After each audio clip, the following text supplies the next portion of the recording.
নমস্কার, জয় শ্রীরাম।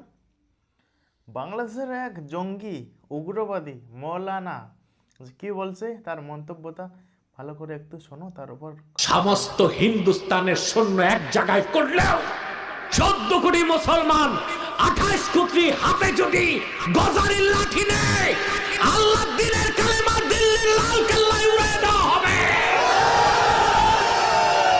14 কোটি মুসলমান বাস 28 কোটি বাস নিয়ে আসবে আমাদের সাথে লড়াই করতে।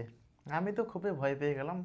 ভয় পেয়ে একদম মাটির নিচে একটা বড় একটা আন্ডারগ্রাউন্ড বানিয়ে সেই জায়গায় ঢুকে পড়বো, এটাই আমি ভাবছি। যদি 14 কোটি মুসলমান যদি বাংলাদেশের 14 কোটি মুসলমান যদি একসাথে আমাদের সাথে অ্যাটাক করে, আমাদের আমাদের কি না অবস্থায় হবে 14 কোটি মুসলমান 28 কোটি বাস আর লাঠি নিয়ে আসবে, তাহলে দেখো যে কি ভয়াবহ দিন ভারতের জন্য আসতেছে।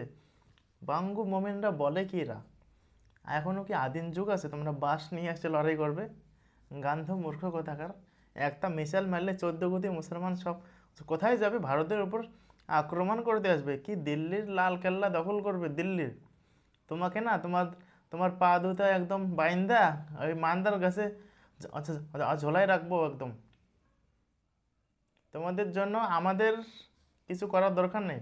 আমাদের দেশে যে মুসলিমরা আছে না, তারাই যথেষ্ট। তারাই তোমাদেরকে একদম ধুয়ে দেবে, যত বাংলাদেশের যে মুসলিম আছে।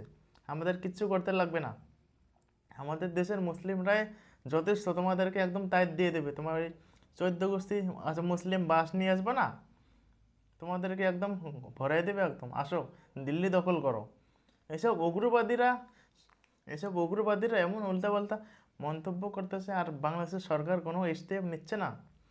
এটা কি সম্পর্ক কি ভালো হচ্ছে? এটা কি ভালো হবে? বাংলাদেশের মানুষকে কি ভালো চোখে দেখবে ভারতের লোকরা? তো বন্ধুরা, কি বলবেন? আপনার কমেন্টদের মতামত অবশ্যই জানাবেন। জয় শ্রীরাম, বন্দে মাতরম, ভারত মাতা কি জয়।